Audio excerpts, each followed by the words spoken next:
Welcome, friends, it's the MovieFilm Podcast. MovieFilm Podcast, enjoy the show. Zachy and Brian are talking about the movies. MovieFilm Podcast on the radio. Welcome to MovieFilm. It is episode 256, and the hierarchy of the podcast is about to change, Brian. Oh, bring it!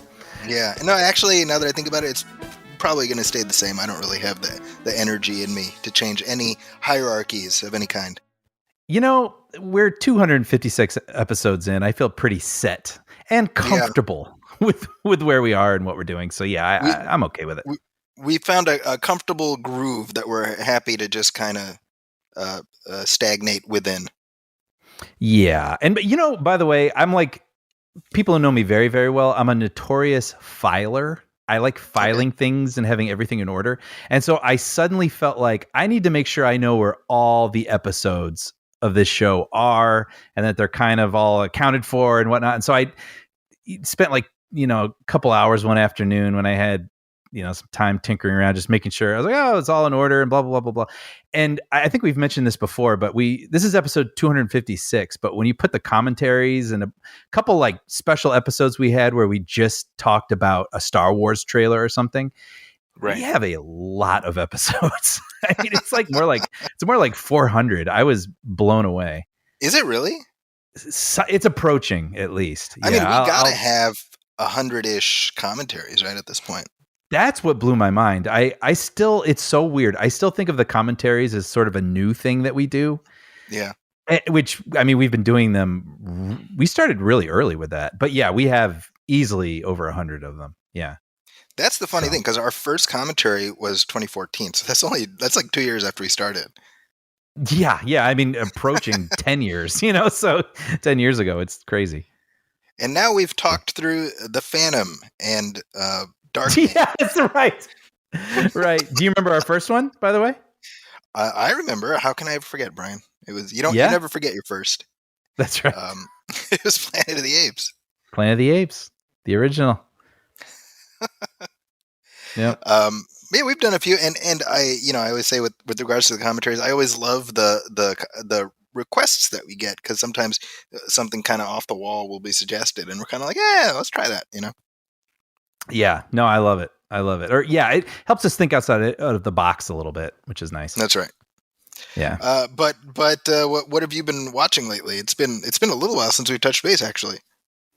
Yeah, I finally got to catch up on a few things, and I just wanted to throw a quick shout out to this TV show I've been watching, because I don't feel like many people are even aware it exists, but I think listeners of the show would really love it, which is for those who have Vice TV, that channel. Mm-hmm. There's a show called Icons. And so it first came across my radar. I believe it's made by the same people that do the Movies That Made Us on Netflix. Oh, okay. Which I'm a fan of. And it's funny because the tone of that documentary is kind of breezy, like it's a little smart alecky and whatnot, but it's just on the side of me still enjoying it and not finding it like cloying or anything. And it's one of those things where it'll tell you a lot of things you kind of already know if you're a fan of that film, but it'll give you like a few things you didn't expect. Right. And so whenever a new batch of those drop, I'm like, oh, I'm going right to that. I want to watch those. So this is a different series, but I believe it's very much in the same sort of tone. But instead of each episode being about one particular film, season 1 was 6 episodes about the original Star Wars trilogy. And I thought it was really well done. I mean, it has kind of a quirky narrator and whatnot, but they bring a lot of people in who were involved. And, obviously it's not like George Lucas or someone like that, but they brought Marsha Lucas in, who as far as I can tell, I think it's one of her first, at least on camera interviews she's done talking about discussions that were had behind the scenes while George Lucas was writing it. And hers is a voice we tend not to hear in a lot of the official authorized television. Yes. And for those who don't know, I mean, she was pretty heavily involved in how that movie took shape. All of them really, but especially A New Hope. And so it's really interesting to hear those stories from her and a lot of, ILM people. And it it does, of course, touch on things that I'm sure we all are very familiar with. But I thought more than a lot of behind the scenes series, it also really digs in, and I learned a thing or two I had not heard before. And, for people like us that can't get enough of this stuff, I thought it's definitely worth checking out. I think people will enjoy it. And so that was season 1, and season 2 just started, and it's a deep dive into The Simpsons. Oh, wow. And again, I'm like, oh yeah, I know Matt Groening, like, made up, he was the creator of Life in Hell and didn't want to give up the rights to that, so he made up The Family real quick. It's like you kind of know some of the beats, but this is like, no, like, we're going to be 6 episodes and we're really going to dig in. And so the first episode is largely about the creation of the Fox network and just what the TV landscape was like at the time, how there's only 3 major networks. They talk to executives who are there tasked to schedule a new network that has no identity, and how Tracy Ullman kind of came into that. And it's just for people who gobble that stuff up like I do. I just feel like it's a pretty well done docu-series about this stuff that as far as I can tell, I've never seen anyone even reviewing it or talking about it or mentioning it everywhere. So I just wanted to give it a shout out because I think our audience would enjoy it. I think you'd enjoy it. It sounds like something I would enjoy. Yeah. Yeah. So it's on Vice Network, and it's called Icons. But Zachy, I watched a movie that you recommended to me, and it came up. I'm curious. Well, because the last episode I mentioned that I had read H.G. Wells' The Time Machine, and you were like, "Did you know there's a movie that's about H.G. Wells going into the future to stop Jack the Ripper in modern day San Francisco?" And I was like, "What? That sounds incredible." I mean, that sounds like something you'd be out at a pub or something with a friend just kicking around. Like, wouldn't it be really cool if they made a movie like this? But Hollywood would never make a movie that wacky. But they did. And it's really great. It's called nice. Time After Time. Oh, yeah. Nice. I loved it.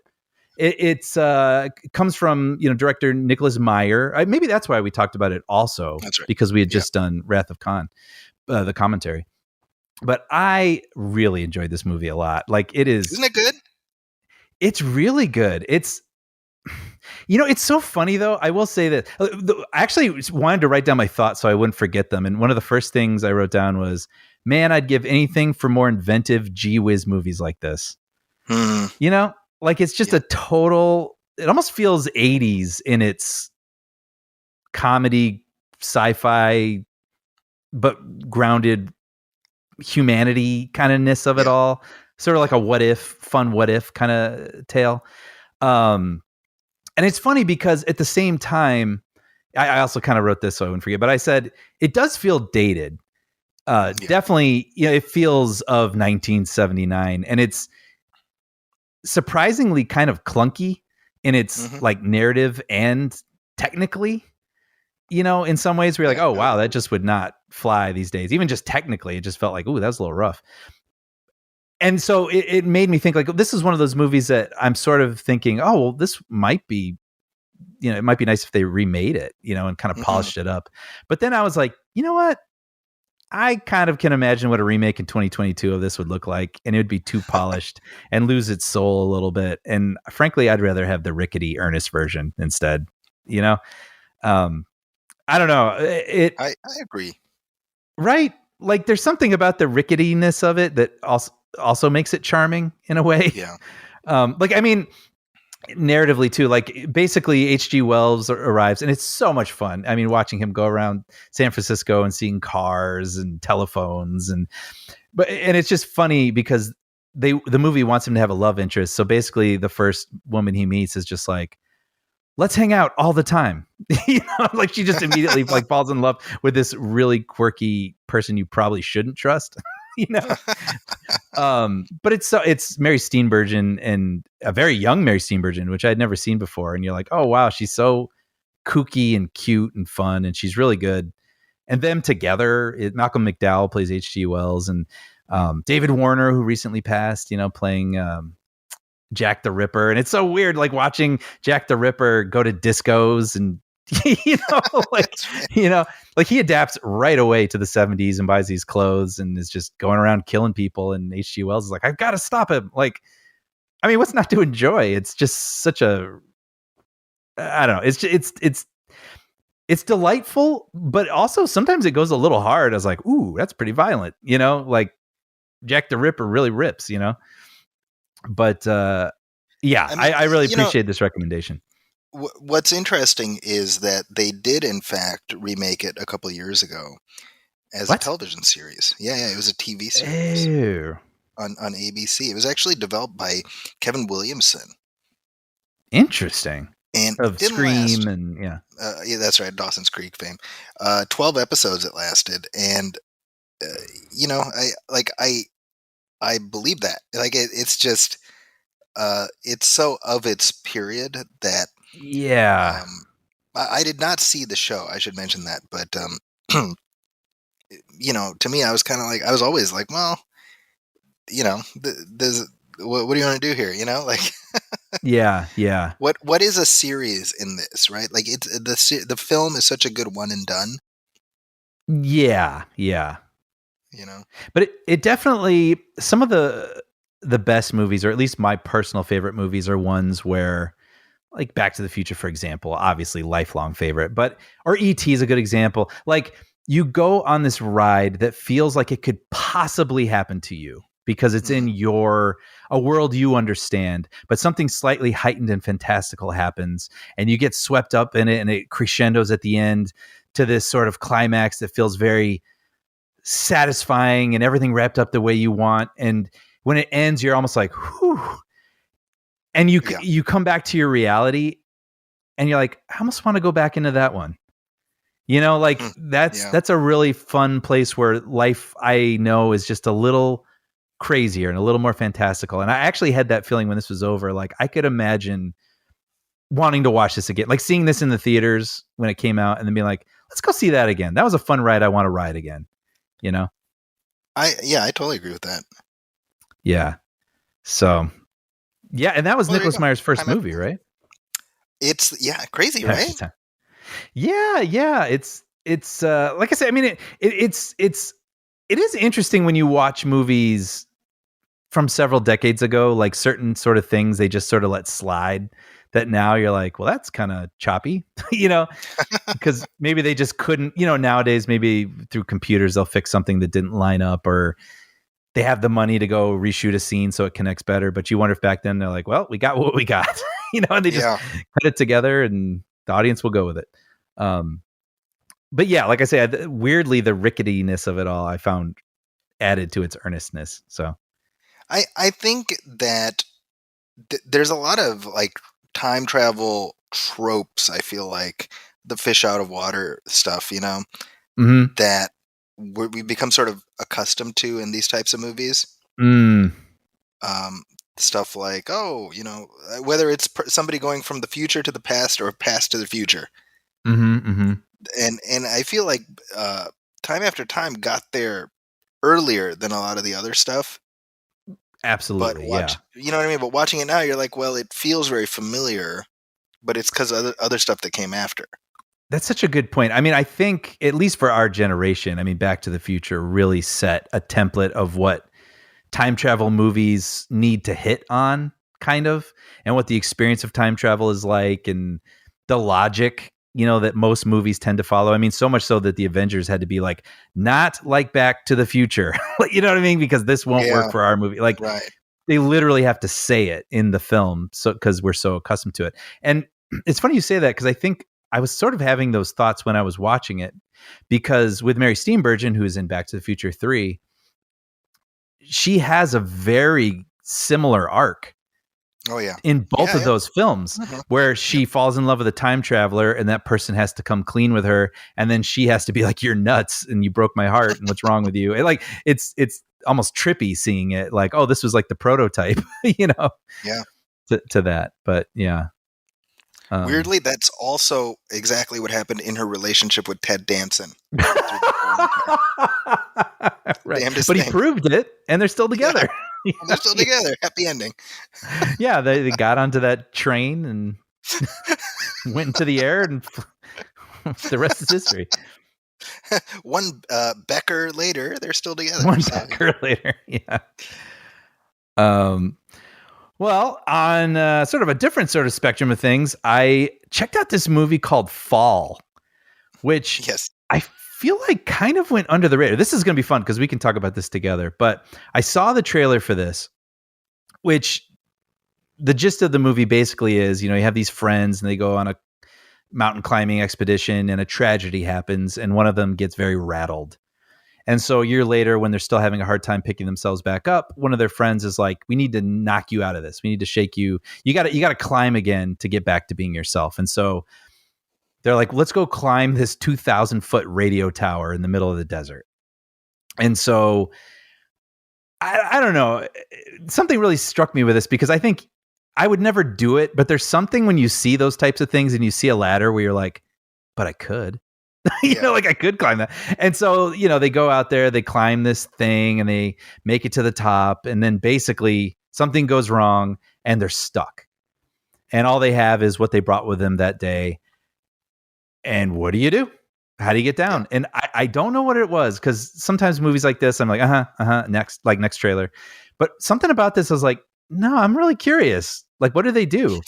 And so, it just got released on streaming, I think. And so I bought it on your Vudu and I was like, I just got a feeling about this one. I don't know what it is. And I loved it. I just was so on board with this. I think for a couple of reasons, and then I want to hear what you thought. I think why I really enjoyed this was it is a real what would you do sort of thing, scenario. But you can imagine the version that is like super CGI heavy and they create an explosion which propels them in the air to leap and catch on to something else, which wouldn't, they act more like superhuman than something that would happen in real life. And I appreciated that this movie didn't go for that. And it actually tried to give these characters a real story with one another. So they felt like real friends and real people. And I actually found them compelling enough for me to really care about them. And it wasn't terribly CGI dependent. Like the way they filmed it was actually building a portion of this radio tower on a mountaintop so they could get those shots of them looking like they were way, way, way high up, if you put the camera in the right spot. And lastly, and most importantly, everything they do felt at least in the realm of possibility. Like all their solutions and what they had on hand was pretty grounded, and therefore they had to get inventive. And so I thought that's what made me grip my couch and freak out and yell at my TV and be like, that's not a good idea. Oh, thank God they made it. Sort of thing. And when it was over, I was like, I loved it. I really loved it. So I'm curious what your experience was with it. Yeah, well, so this thing shows up in my Vudu library, and I'm like, "The hell is this?" Yeah, and then I get like a Venmo from you, and you texted me. You're like, "Hey, I just watched this. You should check it out." And in the interim, I had watched the trailer, and I was like, interesting," Mm-hmm. And it's funny because we talk on this show often about, to me, like a good movie is a what would you do movie, right? And to me, this is not a what would you do movie for me, because to me the answer is very simple. What would I do? I'd take one look at the thing and I'd be like, well, see you later. Yes. Like right. if you come to me, you're like, hey Zachy, let's climb this thing, and then we look at it, I'd be like, nope, peace out. And then I'd leave, and like 2 days later I'd get a push notification. Local idiot died on top of TV tower. And I'd be like, oh, that's a shame, right? Right. That's how the story would end with me. But no, to your point, when I come home from work, I go over the Dumbarton Bridge, and they have these big, like telephone towers, and they go into the water, and they go all the way up to the top, and they have the system of ladders going up all the way to the top. And you can't, especially if you're sitting in traffic, you can't help but look at that thing and just be like, what do I do if I'm all the way up there? Right. And that's what this movie is, and I have to imagine that the filmmakers came to the premise from much that same perspective. Mm-hmm. Something as simple as that. So I think in that sense, it, like you said, sort of the gripping your couch thing. I had Anna watch it with me, and about 45 minutes in, she's like, "I hate you for making me watch this." Right. And not because she didn't like it, but because she was having like a coronary episode watching this thing. Right. Because it Yeah. is so stressful, You know that weird feeling? I know this is like TMI, but we're all human beings. We have the same parts. Like when you're looking over something really high and your stomach sort of drops, and honestly, like it kind of like sinks into your like groin a little bit. It's this real discomfort, like this primal reaction to like stop leaning over, kind of a thing.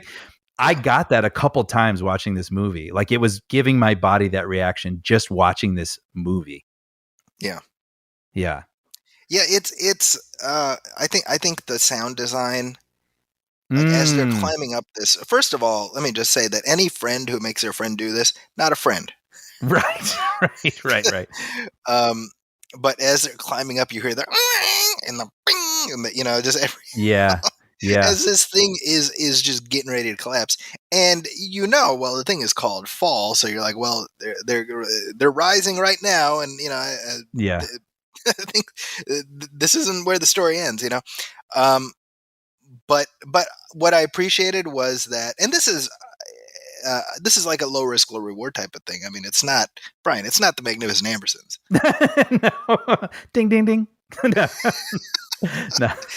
However, I think it gives you what is promised on the tin. 100%. That's what I was thinking. Like for what it's setting out to do, I think it entirely succeeds. And if this is your bag, I think you're going to enjoy it.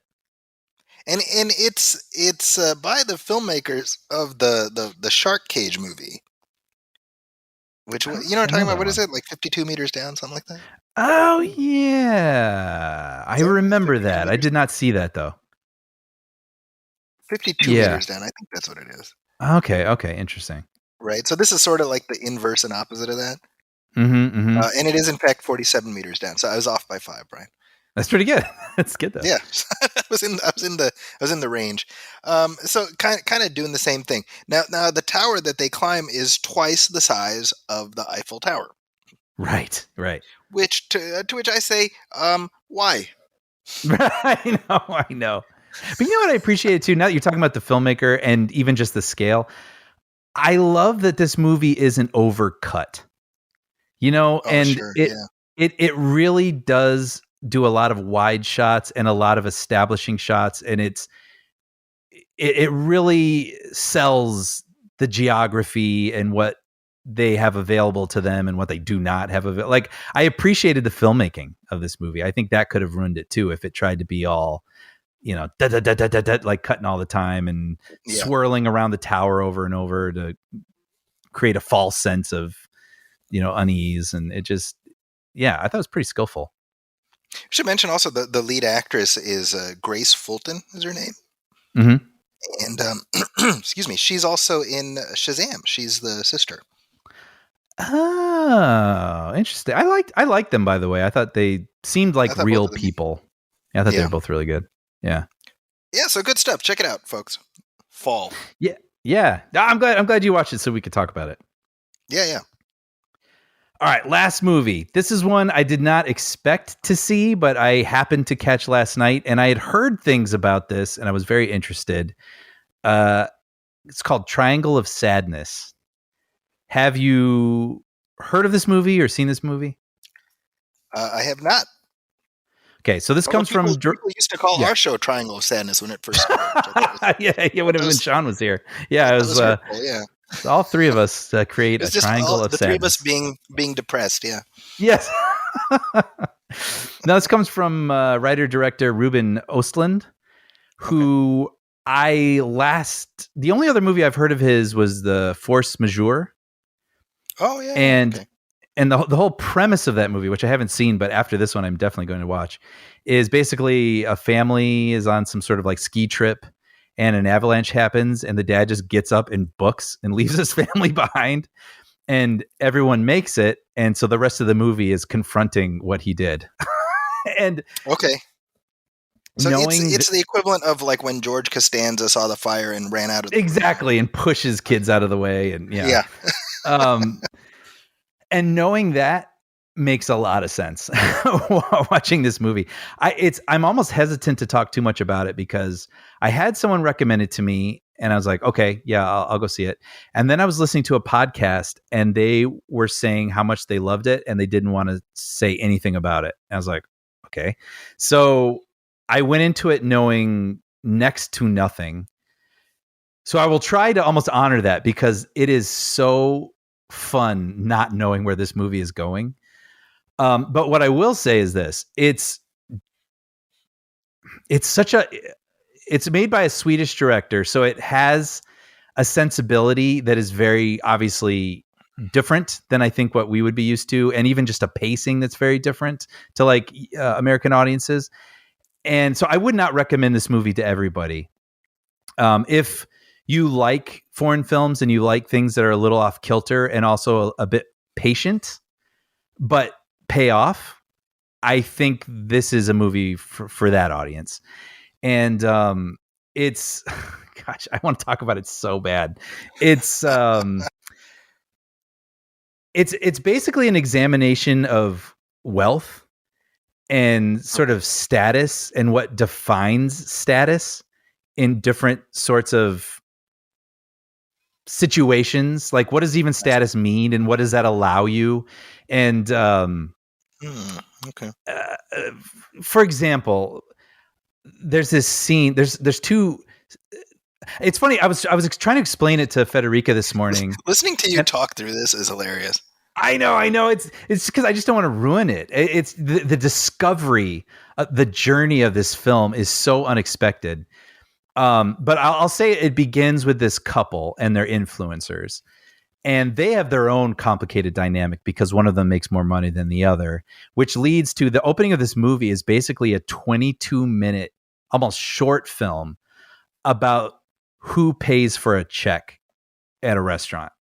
And it turns into this awkward conversation about like, yeah, but I'll pay, but you didn't really even offer, and like it turns into this conversation, but it's actually really riveting. Because it feels almost uncomfortably familiar to something that may have happened to you at some point in your life, and watching them sort of go through it. And then it doesn't end at the restaurant. It continues as they walk back to the hotel and how awkward it is. But that's just like a 22-minute setup to who these two people are. And then it goes to a luxury yacht. And I mean, like not like a below deck yacht, but like a, 10 times that, where there's many, many people on there who are like billionaires, like 1%ers. Arms dealers, and all sorts of cast of characters. And just this weird, I don't know if you call it a comedy of manners or whatever, but like, it's just this weird dynamic of all the different classes on the ship and how they interact with one another. But even if they're not so great to the staff, well, the staff's not so great to the staff that you don't even see who's below the ship cleaning the place. Like, just there's all these weird hierarchies and relationships between them, and all these really funny and sometimes very uncomfortable, but still funny. And eventually really, really, I have to like put this out there because you can't go in blindly, like very gross, like body kind of comedy, like people getting sick, played for laughs and pushed to the extreme. But I have to admit, it was grossing me out, but I was cackling with laughter as it was happening. Like, and one of the memorable scenes, and it's in the trailer, so I'll just mention it, but like the type of thing they're really going for, trying to illustrate is, you have this sort of like billionaire woman in a hot tub, and one of the stews comes over and is pouring her champagne, and the woman in the hot tub is like, we're not different. Like, nobody's better than one another. We're the same. You and me are the same. And the stew, just trying to do her job, is like, like she's getting kind of uncomfortable. And so then the woman in the hot tub's like, you know what? This is ridiculous. I want you to get in the hot tub too. Actually, you know what? I'm going to serve you. Like, you get in the hot tub and I'm going to serve you. Would you like that? And the girl's like, no, yes. Because she can't say no to this woman, you know what I mean? Because she's supposed to serve her. And she's like, yeah, no, I don't. Yes. And just watching the pain on her face as she's trying to still smile through this incredibly awkward interaction is just like one of the most memorable scenes I've seen in a really long time. And Yeah, it's just a lot of scenarios like that, but the scenarios escalate and escalate to a point of just craziness. And then I'll just repeat what I heard on this other podcast, and it's true. You cannot guess the plot of this film. Like, it just keeps going, and it winds up in this insane place. And when it was all over, I was like, I really appreciated seeing something I have never seen before, and just experiencing characters and situations and feelings that were new. And so that made me find it very exciting. And for people who are prepared, to go on a journey like that, I mean, it's 2.5 hours long. I can imagine a scenario where, you're at home and you're wondering where's this going, and you start looking at your phone and getting distracted a little bit. Like, being locked in a theater with the movie was a really kind of fun experience because you were forced on this ride. And when it was over, it was me, my brother, and our buddy Chad, and we all really enjoyed it. So okay, nice. I realized that's a really this all makes sense to me and maybe a couple other people who've seen it, but like I realize this might sound like nonsense, but anyway, Triangle of Sadness, yeah, gets my thumbs up. Yeah. All right. Which, by the way, that leads me to something else I want to say real fast. So as soon as the movie was over, I went home and I had to read everything about it. And I was looking at reviews, and I think I watched the trailer, and I noticed, it'll say, "What a ride, New York Times." And then it'll be like, "Fantastic, cannot miss this, RogerEbert.com." And I thought, that almost feels like a little bit of trickery to your brain, doesn't it? Because it looks like, trusted film critic Roger Ebert's name under a quote, which obviously he's passed away, and it's referencing his website, which makes complete sense. But isn't that funny? Because it almost immediately puts his name as a seal of approval on your trailer, even though it's someone you don't know. Isn't that kind of interesting?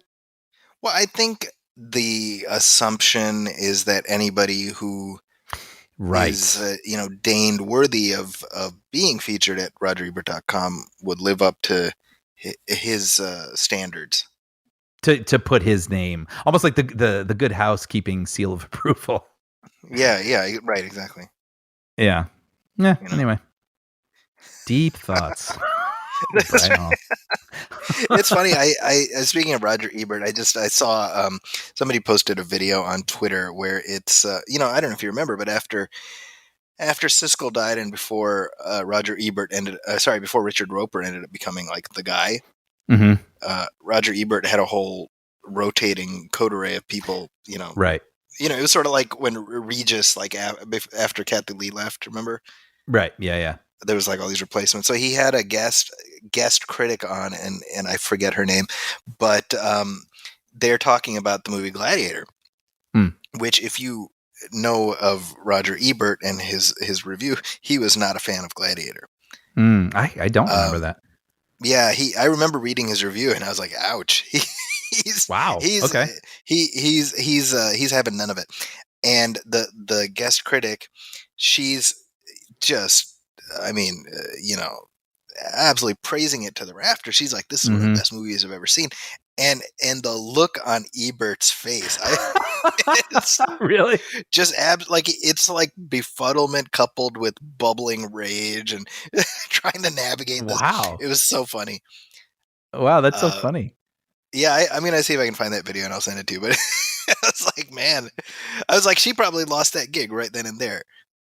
Right. Well, it's funny. I was thinking too with Siskel, he'd be like, "You're out of your mind," But with the guests, it's like, it doesn't. Yeah. Right. Exactly. They don't have that. Yeah. the boundaries established. But what's funny is that I think history is on her side. Yeah, I mean, did it win Best Picture? Best Picture, Best Actor, and 20 plus years later, it's generally well regarded. That's my sense, anyway. Yeah, I mean, not that Best Picture always, is the whatever, but yeah, no, I think time has been kind to it, and I think it's thought of favorably for sure. Yeah, I like it. I revisited over the summer. I think I told you, right? My kids loved it. Yeah. Anyway, moving on. Yeah.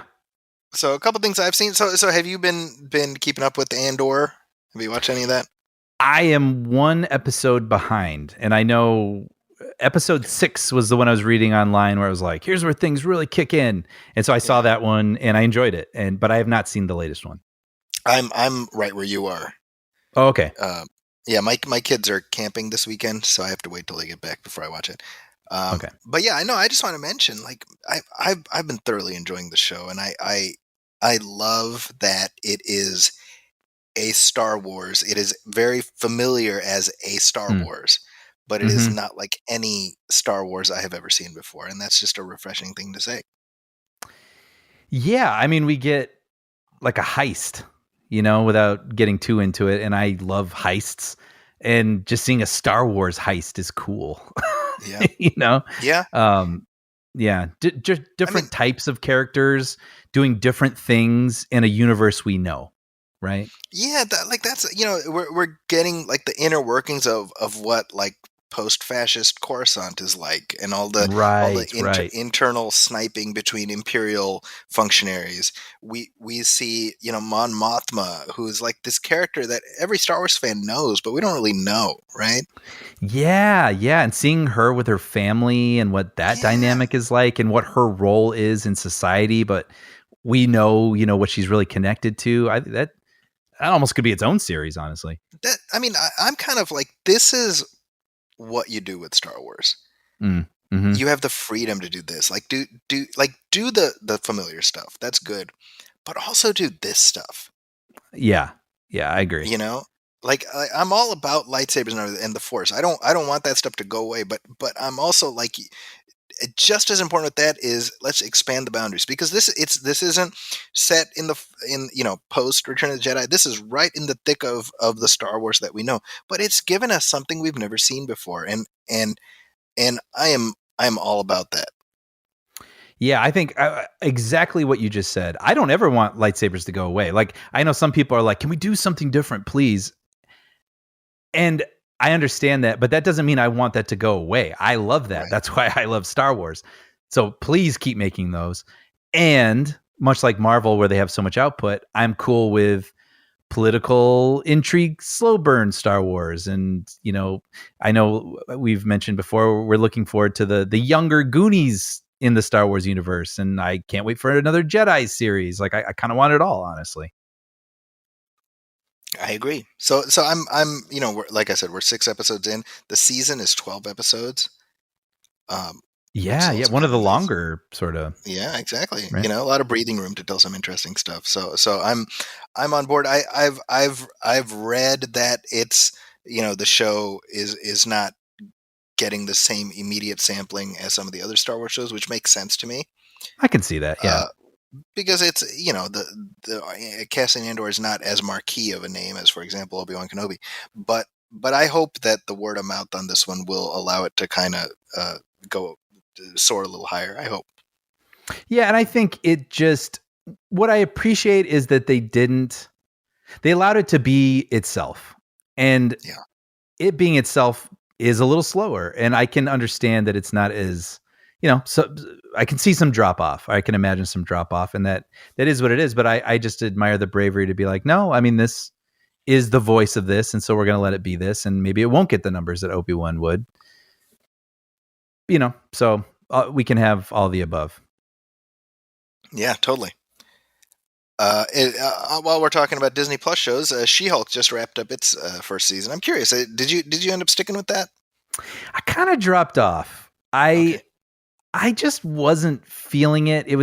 I really enjoyed the whole change of tone and type of story that it was doing, but I was finding it kind of incoherent, I guess. Like, I wish they had spent one episode to establish her world. I think that I was actually just having this conversation with Federica this morning, because they jump right into the inciting incident in episode 1, which of course makes sense.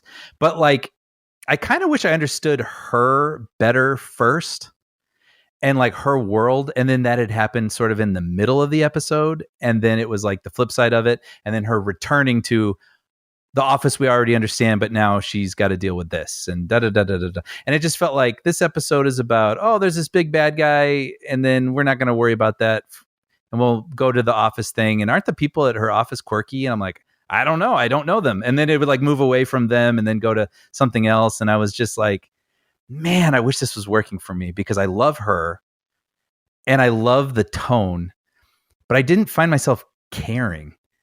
And so I think I missed a week, and then I missed 2 weeks, and then I just never went back. You're like, never mind. That's it. It's over. Well, until I heard about the finale, which sounds hilarious. And like, that sounds way up my alley. So I was like, oh, all right. Like, yeah, I'll probably go back and at least kind of finish it off. But I wonder if it would play. Yeah. No. Just real quick. I think that it hit a lull, a brief lull, maybe towards the tail end. But I think the last 2 episodes, it closed out really strong, I think. Yeah. I'm wondering if I had binged it, if I might have felt a little more connected with it. I don't know. I'm not sure. Yeah, for me, as I said on an earlier episode, like this had become sort of my routine, where every Thursday morning before I went to my class, me and my wife we'd watch the new She-Hulk, and then this last Thursday, it's like, oh, there's no She-Hulk, like, gone. like, Yeah. No, I thought it ended very strong. I thought it ended true to itself. And that's either going to be something people like or don't like. But I mean, I think the quirkiness of the show is its strongest suit as something that sets it apart from all the other stuff. And when you think about it, big picture, I mean, what is this show doing? It's just establishing the character so that when she shows up in one of them Avengers movies down the line, you'll be like, yeah, well, if I want to find out about her, I can just watch that thing. You know? Yeah. I like I said, I may like jump back in where I left off, and it'll be nice because they're so short, right? They're 22 minutes, I think, and so I can just watch. I mean, it really is 4 like in a row, and and probably take it the way that they actually broke the season out, even, you know. I hope there is a second season. That's my closing thought on She-Hulk. Right. Another show that's about to drop on Netflix is Guillermo del Toro's Cabinet of Curiosities. Oh, I haven't even heard of this. Yeah, so this is a anthology style horror show. I know, shocker, from Guillermo del Toro. Right. Madness, I tell you. It's an 8-episode first season, and it's going to be dropping on Netflix starting on the 25th at the rate of 2 episodes a day until the whole season is dropped. And it's Guillermo del Toro giving himself the chance to cosplay as Rod Serling. You know, and I'm like, hey, if I was Guillermo del Toro, I would probably do the same thing.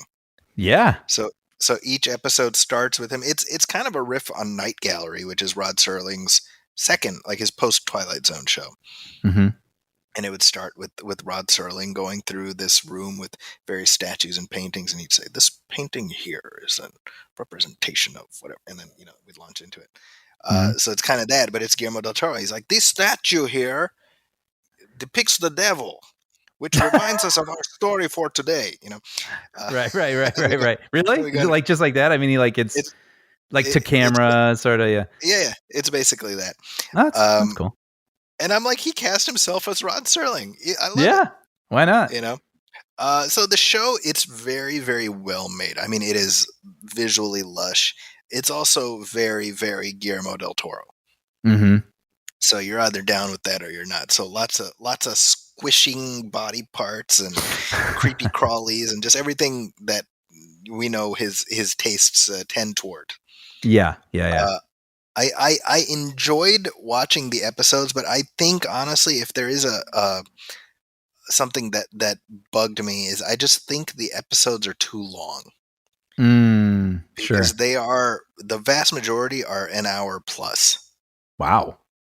And I just feel like, I mean, I think the best Twilight Zones are the short ones, right? I mean, there was one season of the Twilight Zone, the original Twilight Zone, where they made it an hour, and that's the weakest season. Yeah, because in and out is the way to go. Well, it's hard, especially with Twilight Zone, because when they landed on a solid idea and they execute it well, it's like for all time. But then sometimes they'll have like an idea and you already know where it's going, but then they have to stretch it out, and then the character will be like, pontificate with me, if you will, one more time. And then they're like pacing around a restaurant with a cigarette, like trying to restate what just happened. You're like, oh, just get to it. Like, we know it's they're in a mirror. Like They live in a mirror. We got it, Yeah. So it's, we've talked about the Ben Stiller show so many times, and one of my favorite sketches is Bad Twist Ending Theater. Yeah, right. And there were times where it was like that, not like a bad twist ending, but where you're like 5 minutes in, you're like, okay, well, this is probably how it's going to end, Yeah. So then you're like you said, you're just kind of like, okay, yep, okay, now yep, no, we get it, yep, yep. Another thing to consider before we remove the curtain from the, you're like, okay, just go. Yeah, the long ones, that is. Yeah. So with this show, I appreciated the craft. I appreciated the ambition. I wouldn't say every episode landed for me, but I'm also not a big horror buff, so a lot of the gore zone that Del Toro really rejoices in is a little much for me. It's sort of like I don't know if you remember The Simpsons, where Flanders wants to make a movie in the aftermath of Passion of the Christ becoming a success. And, I'm not and sure. So I'm not sure. Yeah, this would have been like 05, 06, so it might have been when he started. That might have been my drop off. Yeah.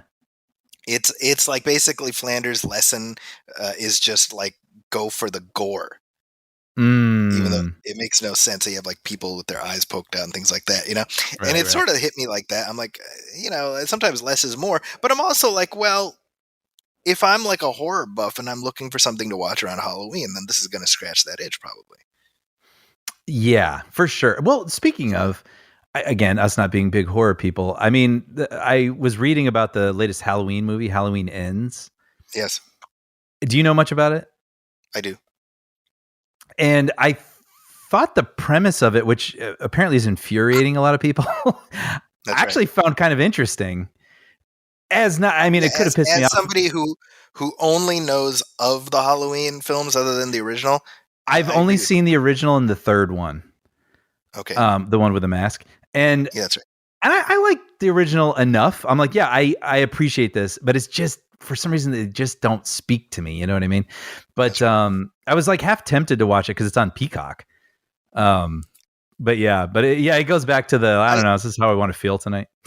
I scanned through it, and then and I'll just say it, I jumped to the end because I was like, well, what happens to Michael Myers? Mm-hmm. And so I watched it, and I was like, well, that's certainly them. Definitively ending Halloween. Yeah, exactly.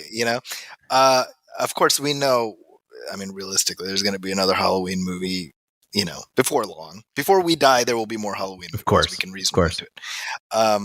But the premise, as you say, as somebody who's not invested in it particularly, I'm kind of like, all right, well, I mean, it's something different. Yeah, it's sort of like No Country for Old Men meets Halloween or something, sort of like a pontification on the nature of evil, which I was like, oh, that's kind of interesting, actually. The fact that there have been so many of these things that are all Michael Myers killing people, and one of those, I think this is 13, is like, well, yes, Michael Myers killing people, and there's more. I'm like, well, I mean, it's not like you don't have that other stuff if you want it. I mean, gosh, how many of these are there, Yeah, I mean, I can see it both ways. Because again, I think it sounds like an intriguing premise to me, but I can imagine if it was like a Terminator film, and it was like, we're going to finally end the Terminators, but then we follow like some other character for an hour and 45 minutes and then get to a Terminator in the last 20, I might be a little upset. But well, I mean, I feel like Dark Fate was kind of like that. And I wasn't very happy. Yeah. Yeah. You know what's funny is I was in my class last week and we were talking about Halloween Ends and one student who's in history of cinema class is like, what are the Halloween movies? And I'm like, really? Wow. What are you doing here? But I was like, okay, let me explain to you how these movies work. Now, remember, I've only seen the first one, but I explained how there's the first one, there's the second one, the third one is not connected to the first two, but then the fourth, fifth, and sixth are sequels to the first two.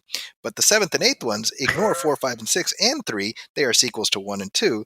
However, 9 and 10 ignore everything and start over, and 11, 12, and 13 ignore everything after the first one. And this student, I think they just got up and walked out without saying anything. Right.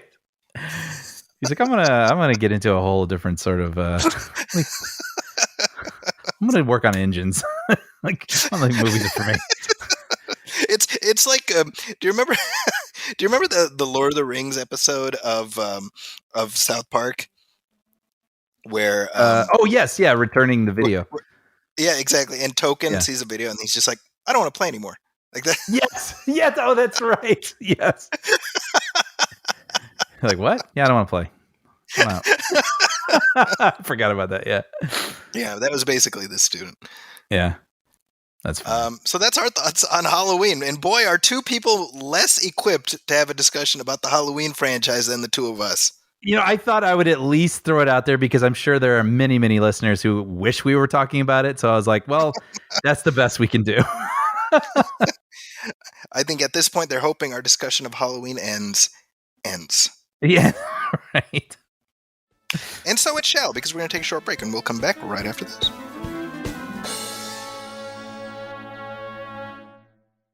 How does a film go from an idea to the big screen? And what happens to the filmmakers behind them? Get ready to find out how our favorite filmmakers made it happen and how it changed them on the podcast, How I Got Greenlit. It's hosted by the creator of HBO's Project Greenlight, Alex Collegian, and Emmy Award-winning producer Ryan Gibson. Past guests have included Craig Perry, Ryan Donahue, and Anthony Jeswinski. Listen to How I Got Greenlit on Apple Podcasts, Spotify, or wherever you get your podcasts. And we are back, and hey, Brian, they just dropped a couple days ago the trailer for Creed 3. I know, I saw it. So how are you feeling about the Creed franchise right now? I'm in. I love it. We've talked about sports films. I mean, they have that magic ingredient where it just doesn't matter. You watch it, you get into it, and by the end, you're just like, find yourself cheering. You just want your person to succeed. I don't know. There's a magic formula to sports films, and it goes without saying, Rocky, the series has it. And I feel like Creed has been one of the best possible outcomes you could imagine for a spinoff from the Rocky series, right? I definitely agree with that. Well, let's play some of the audio from the trailer, and then we can have a conversation on the other side. Something is going on with you. Damien was like family. Now we past talking. Then maybe you just have to find him. Do what I gotta do. Some of my methods you might disagree with me. These are family time. So you're talking about like sport movies and sort of the relative predictability of them, and I think it tells you something that this trailer basically tells you the whole story of the movie. It really does, yeah. Right? And yet at the end you're like, well, I want to watch that. Yeah, you sent it to me, and I watched it at my desk, and by the end, yeah, I was like, my heart was beating differently, right? I mean, it has the ingredients. It just knows how to get me, and I want to go in and I want to see our hero succeed. I want to see him win. It was supposed to come out this month. Oh, really? It got pushed to March, but it was originally scheduled for this year. Oh, wow. Like it was done, or just with COVID they had to... I think it's been ready. I think for various reasons, I would imagine that it was about trying to stay out of the path of Black Panther. I see. It is kind of a funny moment where like Federica and I saw something or whatever, and we're like, oh, well, what's the next thing we're going to see? Like, I don't know. Like usually, it used to be pre-COVID, it was like pretty much every week there was at least something you could consider. But now it's kind of like 1 or 2 big movies a month, right? So there's less sort of, you don't want to step on one another and you want to find your own clear path. Yeah, it was originally scheduled for Thanksgiving week. That totally makes sense. Yeah, Just which I that believe time, is it when feels like, yeah. the previous two films I think came out that same roughly Okay. that same era, and yeah, I mean Black Panther's coming out on the 10th or 11th, right? So kind of Well, makes sense that yeah, both Ryan Coogler and Michael B. Jordan don't want to get in the way of a franchise that they are both attached to. yeah, yeah. Right. And it goes back to the way movies used to be also, where movies used to have legs, right? Like they would That's be right. the dominant film for at least a month and possibly more, several weeks. And so it feels like we're experiencing that again. And so you want to And the let Black first Panther, yeah, the first Black Panther had substantial legs. yeah, exactly. Even in a pre-pandemic environment, where you do have movies one on top of the other, Black Panther was an exception because it was number one for a while, if you remember. Right. And so it stands to reason that this is of course Michael B. Jordan's directorial debut, which is pretty cool. Yeah. This is the first Rocky movie without Rocky. Yeah. Yeah. I mean, he gets name checked in the trailer to keep the connection, but yeah, I guess he's not in it. Yeah, and the question is, is Rocky dead? And I cannot imagine that they would do that. Yeah. Off screen, just as a toss away, it doesn't feel like. I can't imagine Michael B. Jordan would want that. I can't imagine Ryan Coogler would want that. Now, Sylvester Stallone, my understanding is he's fine with the Creed films, and he is like one of the producers. So I mean, he's still making money off of them. But he's had kind of a war of words with Irwin Winkler. I don't know if you've seen this. Right. Irwin Winkler, whose production company, they made the Rocky films, Mm-hmm. and now that the Creed has succeeded, they're trying to create a Rocky cinematic universe, and they announced, I think, a month or so ago, a Drago movie. Right. Which I got to be honest, I'm kind of like, well, maybe, I don't rule anything out, but offhand, it doesn't sound particularly interesting to me, right? I just repeat what you just said. Yeah. Right, like, Yeah. And Stallone was like pretty pissed about it because he's like, they're picking the bones clean of my character, right? Right. And he's trying to get the rights back. I don't know if he ever will, to be honest. Yeah. Because he's kind of fighting this war via social media, and I think people should not do that. Yeah. Well, how did this happen? Was it a bum deal back in the 70s when he was just willing to do anything to get it made, or was it something he lost over time? Or No, I mean, it was exactly what you said earlier. He's this broke palooka, right. And they give him his $1 million to 1 shot, so he took it. Right. Now it launched his career, and Mhm. so I think as all the while as Rocky was an ongoing concern, Stallone was in the mix as a director and a writer and everything, so he was making money off of it, right? So I think Stallone is looking at it now, where it's a situation where, let's say you have a Drago movie that has no involvement from him. Well, they could conceivably do that and kick a few coins in his bucket, but it's now people taking control of a franchise that he has always had control of. Mm-hmm. Even Creed would not have been made were it not for Stallone being okay with it. Right. And I think that's the dilemma, right? So I'm looking at it like, well, the deal he signed is the deal he signed. Yeah. However, yeah, I think the right thing to do is to at least look after him because it's his baby. But I don't know what the resolution is, Mm-hmm. Yeah, I definitely don't think going on social media and calling the guy a blood-sucking vampire and everything else and then deleting that, like, I don't think that's a good look. Right. Yeah. Right? Because that's sort of been the story, is Stallone posts an angry screed on Instagram and then he deletes it. Mm-hmm. And I'm like, somebody take his phone away. Like, this is not the way Yeah, to no do it. matter what, the war of the phones just can't help but look sort of petty and Yes. yeah. I was just like, I think he's okay with the Creed franchise, or at least he's forcing himself to be okay with it. But I agree with him that I think anything beyond that, just like he was involved with the inception of these films, he should be involved with anything else because it would not exist but for him. For his universe. Yeah, exactly. I agree. Yeah. I mean, he wrote 4 also, didn't he? I mean, Drago is his character. Drago's his character. He created, he wrote, directed it, everything, Yeah. Although it is, I mean, it's ironic, I suppose, that Stallone now finds himself in the same position as Chuck Wepner, the real life boxer who's the inspiration for Rocky, Mm, who has himself said, well, Stallone has said that I was the inspiration for Rocky and I should get something for that, hmm. And now, it's kind of the same. It's just the cycle of time, I guess, Right, right. but just to put a button on my point, I personally, if Stallone's not okay with it, then I'm not interested. So any Drago or anything else, it has to have Sly's buy-in, or otherwise it's no sale for me. I kind of agree. Yeah, it doesn't get the Stallone stamp that this is approved of the universe that I'm a fan of. That's right. Yeah. What were you saying? Sorry.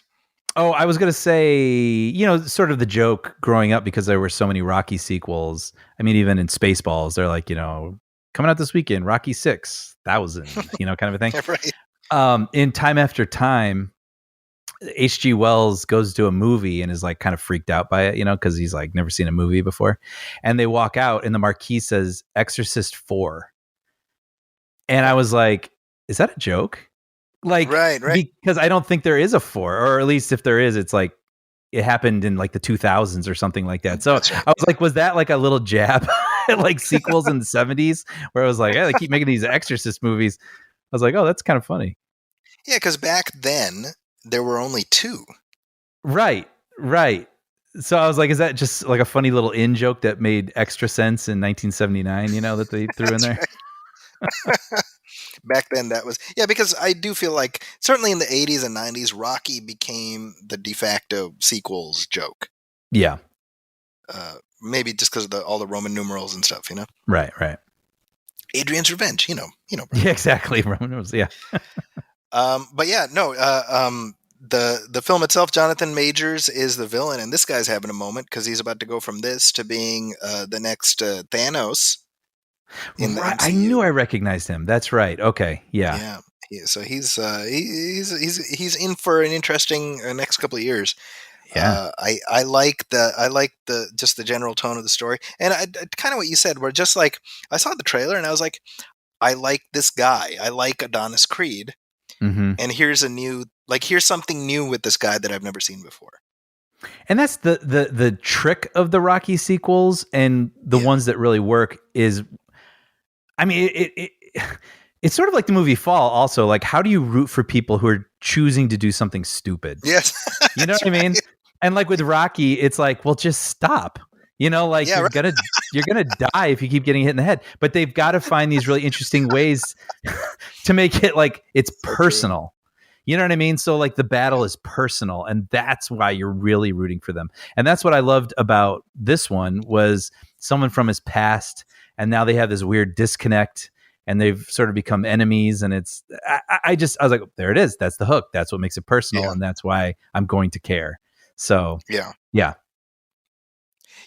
Speaking of Michael B. Jordan and Black Panther, as I was leaving Black Adam the other day, I saw a poster for Wakanda Forever, and the poster shows Shuri wearing the Black Panther costume, and then above her is like the spectral image of Killmonger. And I was like, well, that's a hell of a thing to put on a right? I mean, you know what I mean? I was like, I almost feel like that poster is ensuring that it's not Shuri. Right. Yeah, I haven't seen it, so I mean, that's the whole marketing campaign has been about trying to obscure who the Black Panther is. I can't imagine that they would, But that being said, seeing him in that poster, I was like, I feel like Killmonger's probably going to be present in this film in some capacity. Right. Probably in the ancestral plane. Right. Oh yeah. That would make sense. Yeah. Anyway, I'm man, seeing that trailer on the big screen. I think I said this in front of Avatar. I saw it, and I was just like, man, give me this movie right now. I know it doesn't happen as often these days. It's like you see a trailer and you're like, yep, all right, cool.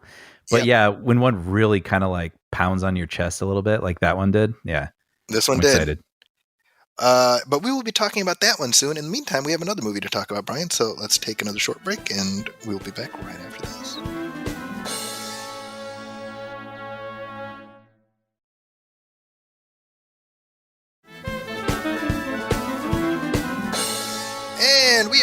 back, and you know who else is back, Brian? Hey, who's that? Why, it's Dwayne "The Rock" Johnson playing a Dwayne "The Rock" Johnson character. That's so funny. Yeah. He's playing his character, I should say. Yeah, but this one smiles a little less. A little bit less. We are, of course, talking about Black Adam, the latest DC blockbuster. It has opened, as we record this, it is the number one opening of Dwayne Johnson's career. It's looking at about $62 million for the 3-day weekend. Wow. So insofar as the Rock scale goes, I guess it's doing pretty well. Critically, less so. Although I have seen the spectrum of reviews on this film is absolutely fascinating because it feels like a Rorschach test of some kind. 100%. I've been kind of fascinated by the whole range of reviews for this movie. Yeah. I sent you there were 2 reviews from critics who I respect. One was Matt Zoller Seitz, writing for the aforementioned RogerEbert.com, who was just luxuriating the movie in praise and talking about how it not only gives the audience exactly what they want, gives them things they never even knew they wanted, just absolutely vociferous in his praise. And then we have Mick LaSalle at the San Francisco Chronicle, who says this is not only the worst movie of the year, it is one of the worst movies he's ever seen. So that's the spectrum. I mean, truly, I feel like those are the polls. Wherever you land, it's going to be somewhere between those 2 reviews. It's so true. Yeah. I don't think you can end up past either one of those. I went on Rotten Tomatoes just out of curiosity, and I was looking at the little blurbs from all the critics, and it is wild. It's all over the map. This movie is a Rorschach test. Yeah. But that makes me happy if this is like the biggest opening for The Rock, and knowing that this was a passion project for, I mean, how long? Like over a decade, right?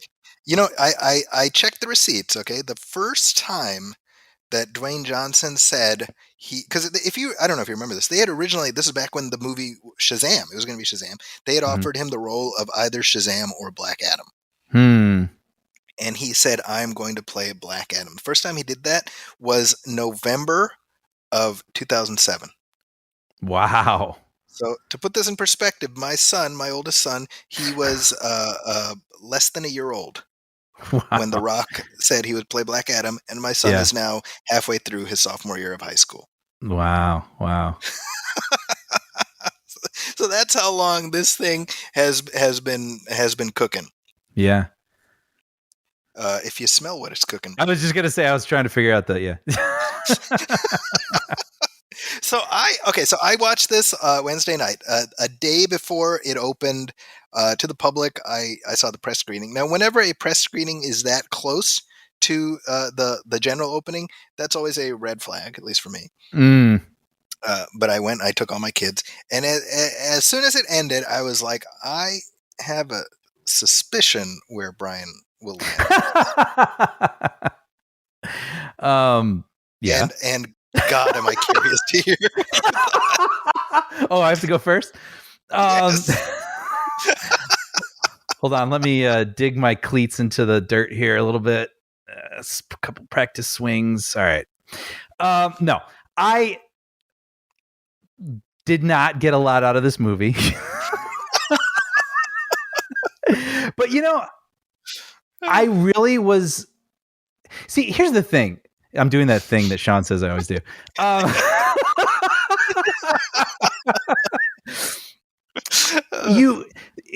As you've sent me a lot of different messages and tweets and things that people do, weirdly, like, fandom has become so divisive and like this side versus that side. And so I imagine that this would become one of those things where it's like, they're the people who are on this side and they're people on that side. And seeing that hasn't, I mean, I'm sure that's part of it, but it's really, like we said, been all over the map. I really was like, this is really interesting. And I think what it led me to is, it just comes down to, what do you want from this experience? Like, when you go into this movie, what do you want from this? And I think I'm not familiar with this character, so I'm already at a huge disadvantage for all that this movie offers, because I think if you are a fan of this character, you're familiar with this world and his, country that he comes from and everything. Like, I think you're like, damn, like I'm seeing the thing that I know and I love, and it's being represented, and it's, like there it is on the screen before me. And I think that immediately would probably go a long way towards satisfaction. And I think for me, I actually went into this movie thinking I probably wasn't going to like it, but I'm always try to be open-minded. And for the first like 25 minutes, I was like, oh, this is kind of interesting. Like it wasn't exactly what I was picturing, and it goes into a lot of mythology really, really fast. But I was like tracking with all of it, and I was like, yeah, you get that champion, like, down with the man, kind of thing. And I was enjoying our modern characters and what they were sort of dealing with. But then I feel like the rest of the movie, once, Black Adam shows up, it just became quite literally, okay, now there's all this opposition, so he's going to fight them for 8 minutes, and then it's over. And then someone is like, no, we need to go over there. And then there's opposition, so they fight for 8 minutes, and it's like, oh, actually the thing's over there. So they go over there, and then there's opposition, and they fight for 8 minutes. Like there isn't really like a lot of plot to it. Like it's, and I think again, what do you want from this experience? And I think I personally would have appreciated a little bit more of digging into what was sort of seeded at the beginning. I'll get into it more because there was a couple things, interesting ideas I thought peppered throughout that I wish had been watered a little more and had more chance to grow. But it really is like a 90-minute, like it could have been called Previs the movie. You know what I mean? Because it's really 90 minutes of really awesome Previs. Like, and I think even that is like, maybe that could be okay. But I think the problem also is, and this is the biggest reason why this didn't work for me, there's just no goals to the fights. And there's no limits. Like nobody has a limit. And so it just becomes a series of pummelings until the movie needs it to stop. So something can like go in another direction, so we can have another series of pummelings with no goals and no limitations. You know what I mean? And so then at the end, I mean, we'll get into spoilers because I have some spoiler stuff too. But like when the big bad, is looking like the threat of the big bad, I was like, what's changed? Like, it's like they just have more unlimited power, and this person always had unlimited power.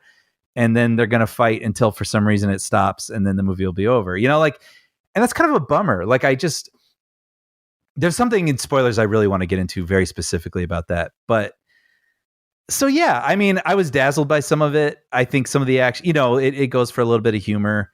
There's I'm not the first person to think this. I've seen this in a lot of reviews, but there's a real Terminator 2 quality to this movie where he's absolutely. Yeah. Right. Like he's a killing machine, so to speak. And then he's introduced to a boy who tries to make him smile. And, they have their own version of Hasta La Vista, baby.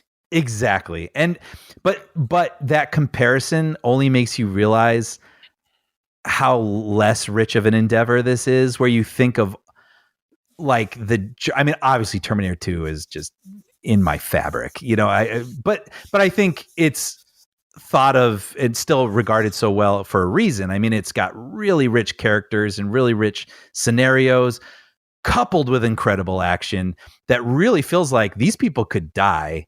And so we're rooting for these humans to get through this, craziness. And even the Terminator has limitations. He can get injured or slowed down or whatnot. And so it made me wish that this movie had at least tried to apply those sorts of things, so I could just attach myself to more of it rather than having it just be almost like a pummeling 90-minute, unlimited power fight sequence. Mm-hmm. So, I ultimately I didn't really think a lot of it, but I can appreciate, for fans of this, I imagine there's a lot here for them to enjoy. So, yeah, I'm very curious what does that make sense? Absolutely does. Yeah. Not nothing for me here. Yeah. But I'm happy that others have found some things to enjoy. So, first of all, everything you just said was what I knew you were going to say.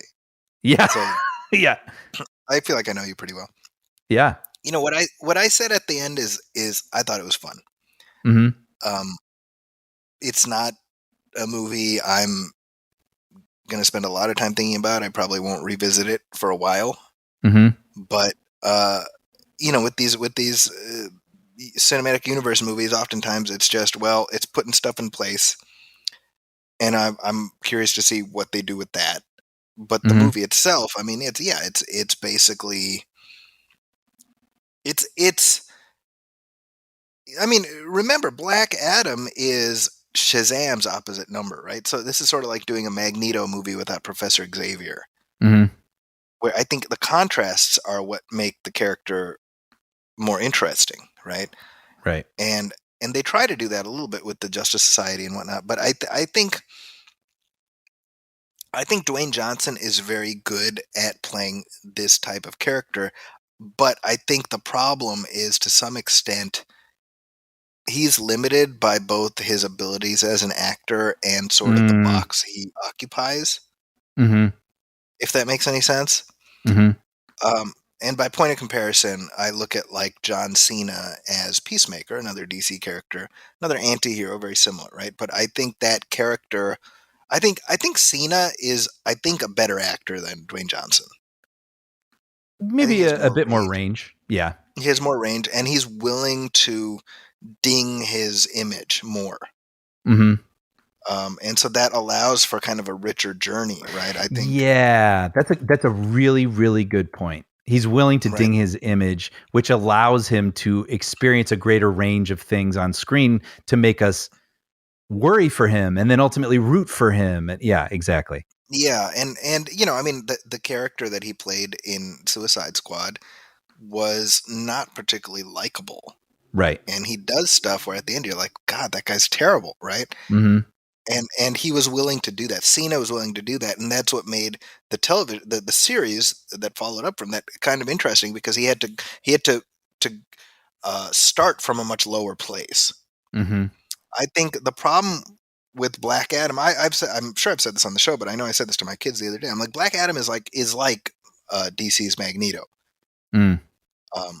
That's the potential there. You know, in Magneto, who we've followed in enough movies, he's a really interesting character because we are familiar with his tragedy, and so we're on board with his moral gray, right? Hmm. I don't think I think Black Adam pays lip service to the idea that, no, he's the bad guy. So yeah, but he's really not. You know what I mean? Sure, sure. Like this is the problem, right? I think, and I say this as somebody, I enjoyed the film, but when you have the Justice Society characters who are like, heroes don't kill, and he's like, well, I do. I'm like, look, this is like a meta commentary on the genre that when you articulate it, it's ridiculous. Sure, sure, sure. Does that make sense? Yeah, yeah, yeah. Like, because you know what, sometimes heroes do kill, and how do we know that? We give medals to soldiers. Sure, right. So like in the real world, we culturally, societally, as a species, have become okay with that idea. Hmm. And so you're you're on Black Adam's side the whole time. Right. And so the dialectic is artificial. Right. Right. Because think about it, like why in reality do superheroes not kill their arch enemies? Well, because they want to be able to keep publishing stories with the arch enemy. Right, right. Right, that's the real reason. They don't want to have to explain how this character came back. That was Chester Gould on Dick Tracy. He figured that out because he killed off Flat Top, and he's like, oh, damn, now I wish I had Flat Top. So I had to introduce Flat Top Jr. Yeah, I mean, you know what I mean? Sure. Yeah, yeah, yeah. So that's Or like the Joker and real Batman. reason. I mean, that's yeah. You got to Like keep having the any Joker. rational situation there, you say, well, yes, obviously the Joker should die because that's ridiculous, you know? Like, And he's legit continues murdering so many people. yeah. So that's one of those unstated things that we as fans of the genre kind of get. Mm-hmm. But when you put it in the mouths of the characters, it makes it seem silly, in my opinion. Sure, sure. I see. The other thing is that I think the character of Black Adam is really interesting, but I think the movie doesn't hit his vulnerabilities enough, and I don't even mean just physical vulnerabilities, because there's a little, oh, he got hit by whatever that was, the Eternium, right? Mm-hmm, But they don't get into that very much after that. Like, oh, that's his weakness. Why Right. is it his weakness? We don't know. But like the emotional vulnerability, and there's aspects of it, but I think that would have made the character stronger, because otherwise it's just, you're watching it and you're like, well, this guy's just going to bulldoze through everything because he's unstoppable. See, and that's 100%. Actually, it almost made me laugh, because when he's first introduced, he lays waste to like 40 people, which in an admittedly fun sequence. And then later, all this, again, like 8 minutes of pummeling happens, but then all of a sudden he's like surrounded and it's like, do. What's he going to do? I'm like, well, he's going to lay waste to all of them because he just did it to 40 people at once. Or like, there's absolutely no tension. So. Right. Yeah. Right. Yeah. And there's like a so he'll do it standoff at the end of the second act, with sort of the main villain. And I'm like, I know what he's capable of, and I don't understand why he's not doing it right now. You know what I mean? So all of that, I put into my, my pouch. I'm like, yeah, so these are the issues I have. But there is no denying that when the movie ended, I was smiling. I was like, I had fun watching this. And so now I have to sort of walk myself through how I ended up where I did. And I think ultimately what it comes down to, right? I mean, I'm unabashed about it. I know it is a thumbs up for me. I think you should know what you're getting. But I think it is in large part seeing these aspects of this comic book universe that I so enjoy brought to life on screen in a way that is evocative and faithful to that made me happy. Aldous Hodge as Hawkman, I thought he was great. Pierce Brosnan is like the heart and soul of this movie. I thought he was fantastic. Right. I wanted more of him. My kids loved him. They're like, Pierce Brosnan was so good as Dr. Fate. I was like, I wanted more of him. Mm-hmm. That was the stuff that hit me.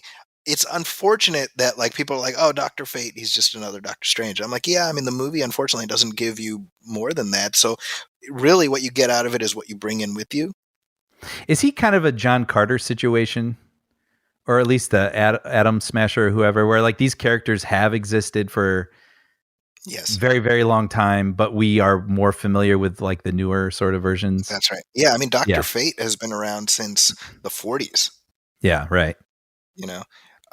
And I think the way in which they incorporated him, I mean, it's funny because at one point he does like a gleep glop with his hands, and then, right. My son leans over, he's like, mirror dimension, like, right. and I'm like, it's unavoidable. We can't do anything about that. Right. Like, but that notwithstanding, I'm kind of like, this stuff is here. And to me, that's exciting because it's stuff that's now in the toy chest. You know what's funny? Sorry. Well, even the worst Marvel films, that tends to be where I'm like, well, if nothing else, there's some toys in the chest that can be played with down the line, and that's at least something that I can be excited about. Right. Which I totally understand. And I just had sort of a funny thought about the Justice Society when they were introduced into the film. It feels a little like that thing where they're trying to like build the universe, so they're cramming other characters that probably should have had their own movie first. And I was saying, it felt like how they would shoot new footage and splice them into old Godzilla films so they could release them in the US and pretend like they were all went together. That's almost how the Justice Society felt like to me in this movie, where they're kind of until, of course they eventually collide with Black Adam and everything. But I just had a couple questions about them actually. Well, and also I do want to answers, Brian. Yeah. I will say too, as a compliment, I did enjoy the Justice Society. They grew on me. And I like the idea that was sort of posed where they come in and they're like, we just helped this town. You're welcome. And they're like, well, where have you been? This is not the first time some sort of like imposing presence has put us under their thumb, and now you show up and say, and it kind of helped that I didn't know these characters super well, because I was kind of on the town side. I was like, I was able to truly understand their perspective. Because if I was watching Superman come in and someone say it to him, I'm like, no, that's Superman though. You know what I mean? Like he really tries. But like with these people, I was like, I don't know these people, and they're kind of right. Like, who are you? Yeah, well, when and they show up, they're like, we're here to preserve global stability. I'm like, well. Yeah, kind of like Team America, you can't really put that on a T-shirt, Right. But I liked that. I like that aspect of it. And I want to ask a question. Is Hawkman normal? or has he been like hit up with a super serum so he can be thrown through buildings?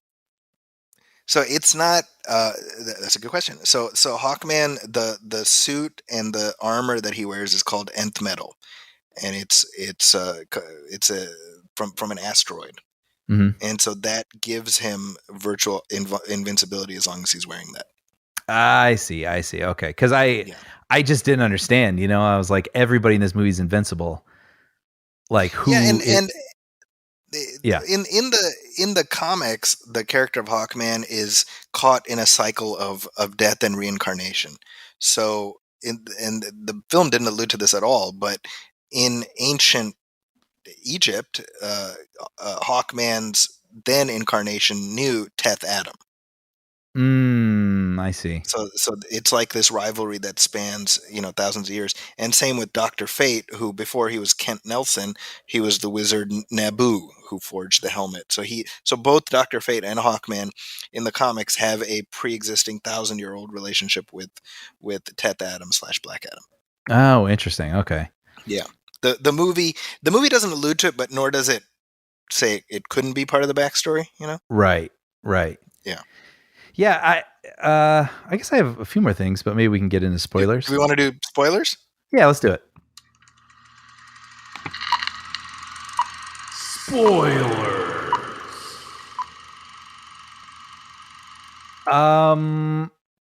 So just because I was going to talk about sort of the two things that have to do with the climax. Yeah.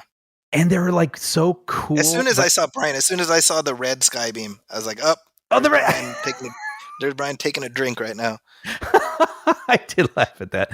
But this is again where I just feel so frustrated about what I wish this movie had been in some ways, because I feel like the ingredients were there. And as I was trying to reflect on the movie and just write down some thoughts afterward, I was like, dude, there was a zombie army fighting a town in this movie and you almost forget. You know what I mean? Like, I wish this movie could have still had the bombast. I don't want to take away from any of that, but I just wish it had really dug into this relationship between the town, and they didn't just feel like a prop, for the characters to sort of talk about, to try to convince Adam about anything. Like, I wish we had maybe gotten to know one or two of them, and really other than the mom, son, and the uncle. Exactly. Yeah. Who I did enjoy, but the uncle went away for longer than I would have liked because I enjoyed his presence. He was fun. Muhammad Amr, he's a funny actor. And Sarah Shahi was great. Yeah. She was great. And the funny thing is when the kid is like, people of Kondak, and blah, blah, I was like, he's standing in a studio and he's not yelling the right way. Like, I was super distracted. Oh, really? The acoustics of his speech. Oh, you know what? Yeah. Am I wrong? No, he was looped a lot during this movie. Right. I started noticing it. I assumed it was because they were changing the plot, probably every couple weeks in editing. And I mean, that's normal for especially a movie like this, where it's like, oh, do the over the shoulder shot and we'll give him a new line. So it explains this thing. I was noticing that a lot with that character in particular. But yes, he was looped definitely during that moment. I was wondering why. I don't know why. But that's funny. Yeah, that's funny. We Federica pointed that out to me too, and I was like, yeah, it stood out a little bit. But no, I was slightly distracting. Yeah.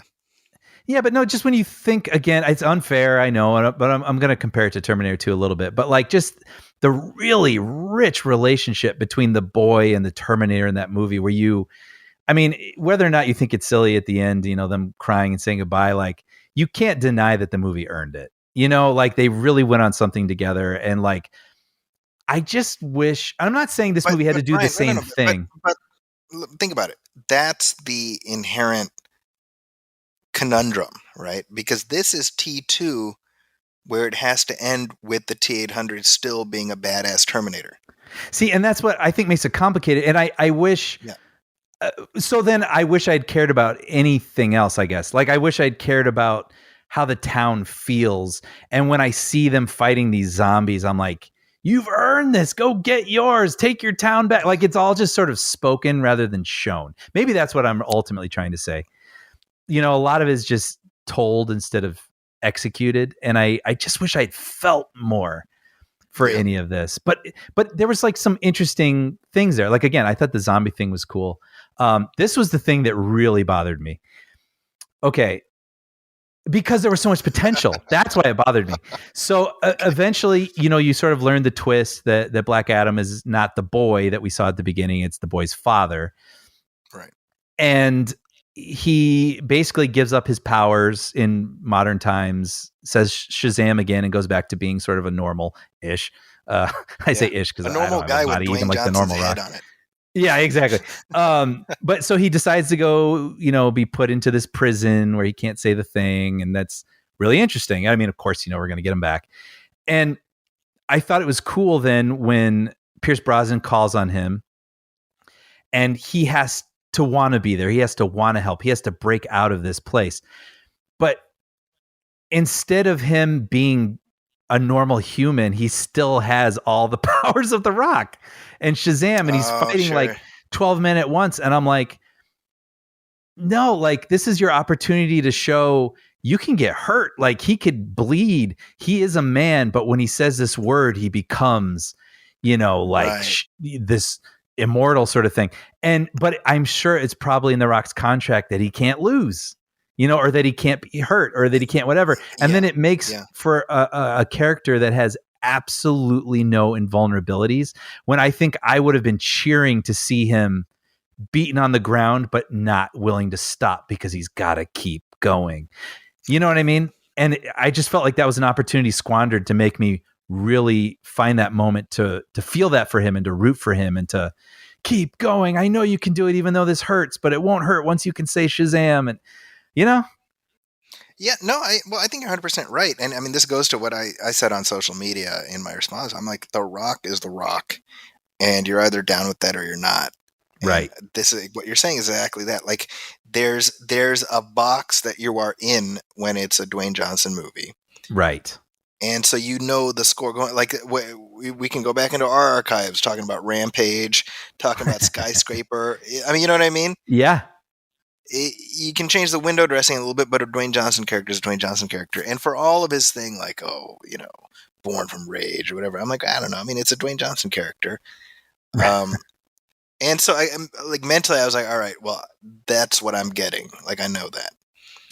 And so for me, I was just like, well, given that it's Dwayne Johnson in the DC universe, I'm just gonna appreciate it at that level, Yeah. Which again, I think that's, just that. What do you want from this experience? And so I can appreciate the people that was enough. And I just wish I had felt more, but that's where you got the reviews all over the map, Yeah. I mean, it really, like, whatever you bring in with you. I mean, my kids, I asked them and they enjoyed it. I think all of them were like, we liked Shazam better.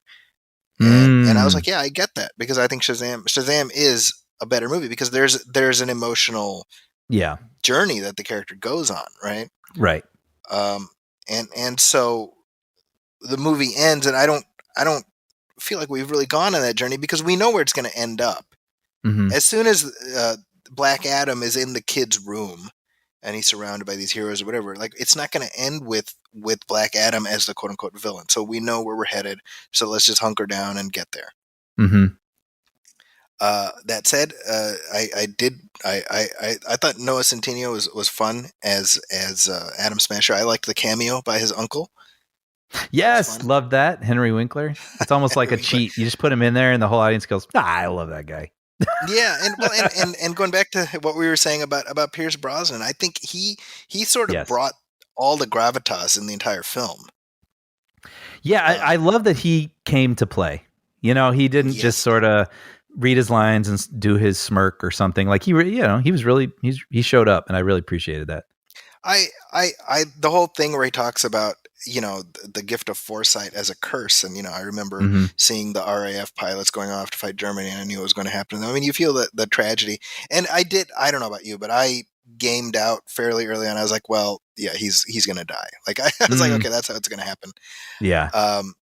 Because I was like, they're not going to show us all the scenes of Hawkman dying without that not happening. Mm-hmm. right? But there needs to be some cost. But my point is, even knowing it was coming, I thought it was executed well. No pun intended. In that I did feel like it meant something, you know? Yes, agreed. Their relationship was really good. I like Dr. Yeah, Fate I and thought so. Hawkman. Yeah. And Aldous Hodge and these guys, I've liked him for years. I think I've said it on this podcast. He was my choice for T'Challa after Chadwick Boseman died. And I mean, he Right. would have been great, right? But he's really good in this. I really enjoyed him in this. Yeah, The I whole agree. thing where he's like, you, me, later. You know, when he's talking to Yeah, Adam yeah. Smasher. Adam Smasher, yeah. That was funny, you know? I To me, it's like I want to see more of that. I want to see more of the Justice Society. So if the movie leaves me with that, I feel like it's a good thing because it's not like it's the universe is a closed loop. I mean, the plan is to continue on. Mm-hmm. I read that they shot quite a bit more JSA stuff that they ended up cutting, and I'm like, well, that I feel like I felt the absence. I would have liked that, you know. I think I agree with that. Yeah. Yeah. And the Atom Smasher effects too. I mean, it's funny. I think back in the day, and this still happens, but CGI was a common like, oh yeah, but it took me out because I could tell that this looked rubbery or this, the physics Right. looked off. But I feel like it's just getting better and better and better. And I thought Atom Smasher I totally bought the size thing, like against the buildings, and I thought it looked pretty good actually. Yeah.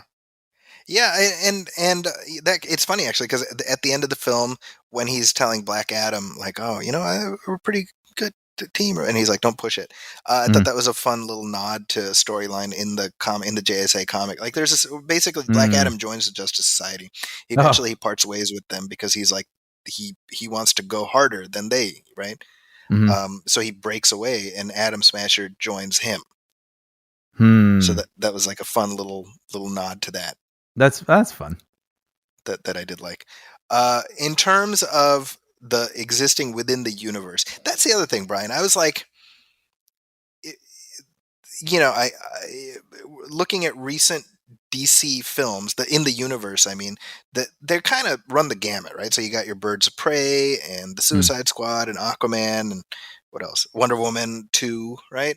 Right. And they don't cloister together as much as Marvel stuff where you're kind of like, well, it's all kind of within a certain range. So I look at this and I'm like, well, I liked it better than some of those, like I liked it better than Wonder Woman 2 for sure, Yeah, that's funny.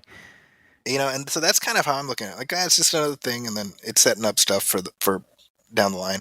Things like here's what I like. In terms of existing in the universe, I like that they brought in Jaimin Hunsu to play the Wizard Shazam, even though it was just like a 2-second cameo. Right. I like that Jennifer Holland has a cameo as Harcourt. She's like one of the Suicide Squad characters. It's stuff they didn't have to do. Right. But if you follow it, you're like, oh yeah, that connect. Viola Davis. Right. Henry Cavill. That's funny you say that. Let's talk about him. Yeah. Yeah. No, I was sorry. You're talking about the woman with the Suicide Squad connection, the woman who receives Black Adam in that underground. Correct. Is that at the prison? Yeah. I felt like I feel like I should know who that is, but I don't. Like the movie was treating it like. Yeah, it should be a bigger. Yeah, she's in the Suicide Squad, and she's in the Peacemaker. Oh wow, I don't even remember that. Oh, so that's probably why. And she is Mrs. James Gunn, by the way. Oh, okay. Yeah. Yes, Henry Cavill. To me, yeah. Let's talk about Henry Cavill. So this was like the worst kept secret in the world, right?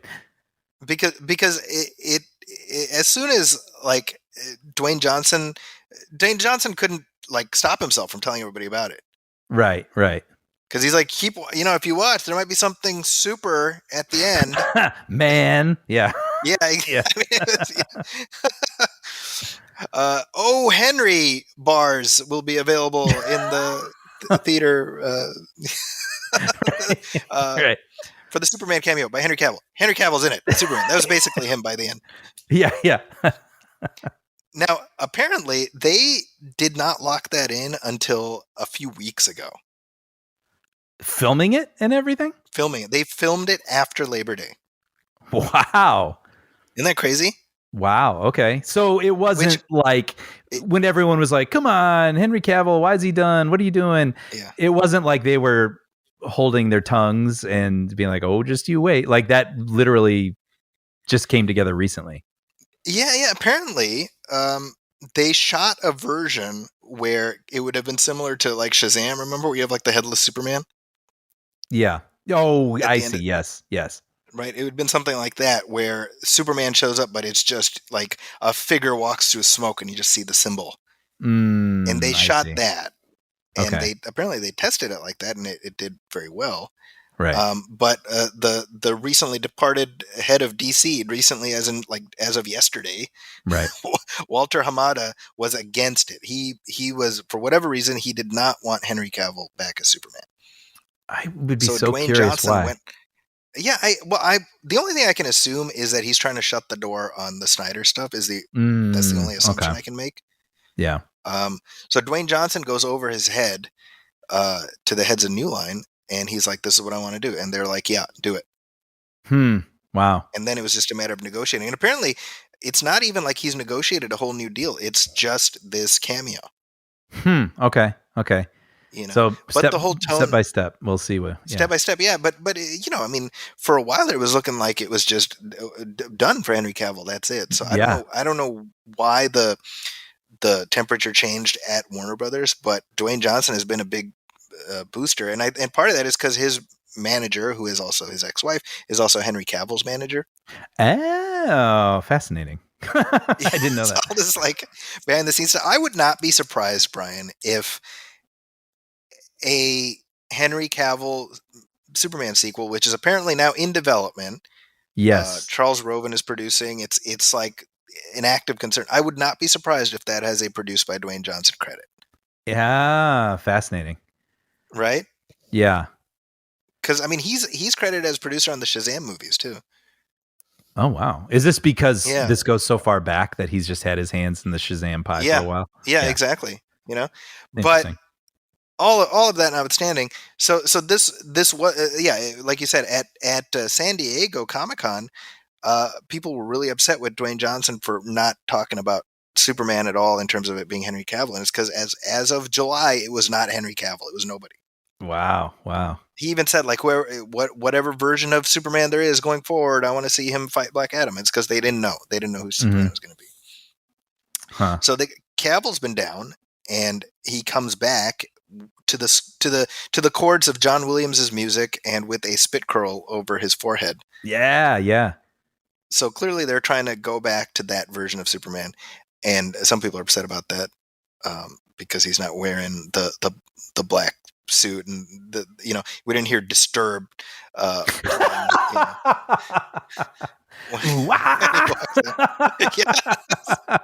That's so funny. But now naturally, I was very excited to see that. It seemed like the crowd I saw it with was extremely enthused too. That was probably the biggest applause of the night, to be honest. I'm curious how you knew going in. Yes, I believe that he was the credit. but- Reveal. Yeah. But how did your crowd receive it? It wasn't, and I'm not saying this to, it sounds like negative, but it wasn't a very big crowd. Okay. Yeah, right. I've noticed that. Yeah, we went Thursday night, the day before. Seems like people chose not to go on Thursday night is my general sense. Yeah, but I mean that, a lot of the movies I've been seeing lately have kind of been that size. But anyway, I can tell you how I felt. And I was telling you before we got on, like just as a casual Superman fan, I just like my heart started beating faster. Like I was just like, yes, like there's just something visceral and lovable, and just something about Superman. There's something about Superman, and particularly the Henry Cavill Superman. I mean, he is a great fit, and it makes me really happy that he'll get to continue to do it. It'll be great. Years down the line, we'll find more, and that's fantastic. But why throw away something that's working so well while it's working? And so just seeing him made me excited, and I'm like, give me a Superman movie today, Yeah. Yeah, it got me pretty pumped. I hope it happens. I mean, I know that for a while there, Christopher McQuarrie was like, let me do a Superman movie. Dude. And how asinine of Warner Brothers to not jump on that before he became super in demand, right? Oh, that. So at the I want someone, and like, look, this whatever Black Adam was just isn't the type of movie for me. And I don't mind though that it's a part of the tapestry of DC. Like you've got like your crazy spectacle, this is just a pummel movie, and that's cool. Like, and Batman is doing what it's doing. It's, moody detective thing. And I just hope that Superman really leans into the story and emotions and everything of it all and doesn't turn it into like I don't want that to also be a pummel movie. You know what I mean? Right. And so right. hearing that someone like Christopher McQuarrie, who's just like a story scientist, is that's what I want. I really, really want it to be a really great story. And if Superman shows up in all the different genre of pictures that DC is doing, awesome. But like, I just really hope that Superman is like a rich movie that I just like walk out feeling like I'm flying. I hope we're done with headless Superman or in the shadows Superman, which we've gotten both in Shazam and also at the end of Peacemaker. I don't. At the end of Peacemaker, we had the Justice League show up, and Gal Gadot and Henry Cavill were not there. We're not there, right? So they're like, but we did get actually Jason Momoa and Ezra Miller. Oh, funny. And one presumes because that was filmed right around when both of their movies were being filmed. Right. If you watch it, it looks very obvious that they're just on a green screen by themselves, and Sure. But I think clearly they're still trying to keep the universe going. It's also interesting, actually, when we talk about how Michael Keaton's Batman was kind of supposed to be the guy moving forward, and it looks like that's no longer the case. Yeah. Because he had some kind of cameo in Aquaman 2, which may have been cut. Obviously, the Batgirl movie has been shelved. Although I read that Keaton got paid $2 million for Batgirl. Wow. Which was like a week's worth of work. Mm-hmm. Which, that's good work if you can get it, right? Yeah, absolutely. I still can't believe that as far as we understand it, that footage is never going to see the light of day. That is just so tragic. It's so weird. That could very well have ended up being the case with Henry Cavill coming back as Superman and Black Adam. Mm-hmm. I'm glad that did not turn out to be the case. And I hope that, if nothing else, the reaction of audiences to that end credit scene, even just what you are describing, I hope that's something that Warner Brothers is acutely aware of, because they've had Superman on the shelf too long as a solo character. And that's just a darn shame. I mean, Justice League notwithstanding, the last time it was just Superman by himself, we're talking Man of Steel, that was 9 years ago. Yeah. Unacceptable, Brian. Unacceptable. And that's a really good movie. I know some people are like, yeah, I know. But, revisiting it with you like a couple of years ago, I was like, yeah, I like that one. But revisiting it with you, I was like, no, this is a really, really good movie. It is, and I think to your point, Brian, I think the foundation is there from that movie, where you don't have to be slavishly beholden to the stylistic tracks that Zack Snyder laid down. You can do something else, because people are like, oh, why are they using the John Williams music, and why are they giving Superman the spit curl or whatever? And I'm like, they're using the John Williams music because that's Superman's music just as much as the Zimmer, and either one, he walks in with that dun, dun, dun, dun, dun, and you're like, hey, that's Superman, right? And as far as the spit girl and everything else, I'm like, it's Superman. That's why Superman is Superman. There's nothing Man of Steel did that can't be both adhered to and responded to that without having to retread the same ground. Like, we've done the origin, now let's do a new Superman story. Totally. Yeah. So there we go. So it is a split verdict on Black Adam from the two of us. Yeah, but isn't that reflective of what we've been saying over and over? Like, that's just been the responses, and I think I have a feeling the people who feel it's for them, it will be, and the people who feel it isn't, it may not. So, and to be fair, we are not as far apart as the polls of the two examples I cited earlier. That's right. Yeah. I'm curious what they do with this character next. I personally would love to see a Black Adam Peacemaker face off, because I think John Cena and Dwayne Johnson facing off with each other, that would be something interesting. Yeah, totally. The other thought I had, this is apropos of nothing, but you can sort of tell what era of film buff you are based on what you refer to Dwayne Johnson as. That's funny, right? Because I still call him The Rock.